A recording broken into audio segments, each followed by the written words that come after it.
History never happens in isolation. Civil wars aren't just local fights. They redraw global maps and shift power. But have you ever stopped to wonder how these internal struggles can destabilize entire regions? Or why external powers always seem to pick sides for their own gain? Today, we're diving into the ripple effects of civil wars, how they shape nations, alliances, and even your everyday life. Let's connect the dots.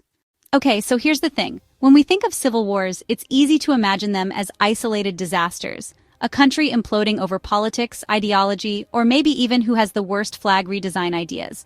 But in geopolitics, nah, it's never that simple. Civil wars are like messy breakups that involve the neighbors, co-workers, and random people who just want the drama.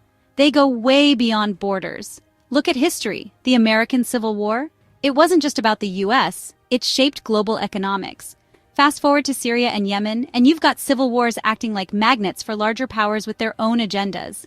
It's never just Team A versus Team B. External powers jump in like uninvited party crashers, funding factions, selling weapons, and pretending it's all about peace when it's clearly about resources or influence. And let's talk causes, because civil wars don't just pop out of nowhere. Historical grudges? Check. Economic inequality? Double check. And oh, those colonial-era borders, drawn by people who probably never even visited the places they were carving up, are like ticking time bombs.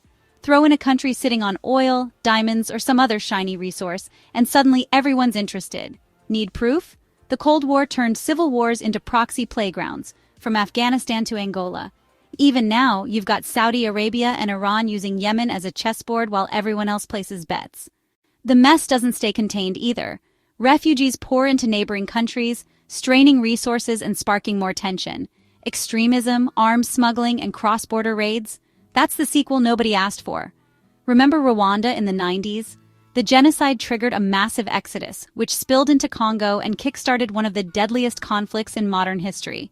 Civil wars have ripple effects, destabilizing entire regions and forcing outside powers to step in, not to save the day, but usually to make things even messier. And hey, let's not forget international law, which treats civil wars like the awkward middle child of global conflict. Sure, we've got the Geneva Conventions for state-on-state wars, but for internal conflicts, it's like trying to referee a street fight while also debating whether to get involved at all. The whole responsibility to protect thing sounds nice on paper. Stop genocides, prevent war crimes, but in reality, interventions are more about politics than people. Big surprise, right? Meanwhile, natural resources are often at the heart of these conflicts.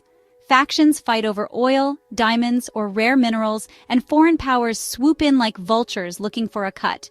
They back whoever promises the sweetest deals, which usually just drags the conflict out longer. We saw it in Sierra Leone with diamonds, and in the Middle East with oil. It's like the resource curse in action wealth that should uplift a nation instead becomes a reason to burn it to the ground. And even when the fighting stops, the aftermath isn't exactly sunshine and rainbows. Rebuilding takes decades, and post-war states often become playgrounds for foreign influence, relying on international aid just to function.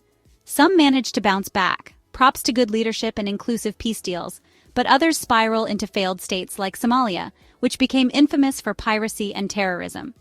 Long-term civil wars reshape geopolitics, shifting alliances and power dynamics.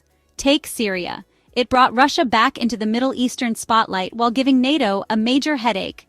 Or Yemen, which has become a stage for Saudi-Iranian rivalry with global powers, low-key fanning the flames through arms sales and negotiations. So what's the takeaway?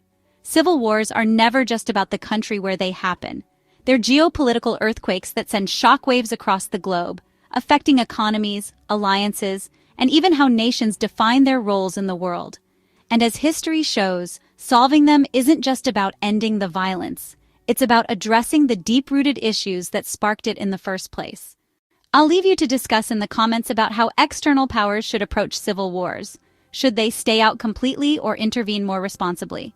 Don't forget to subscribe if you haven't already. Take care of yourselves, take care of your loved ones, and I'll catch you soon in another video.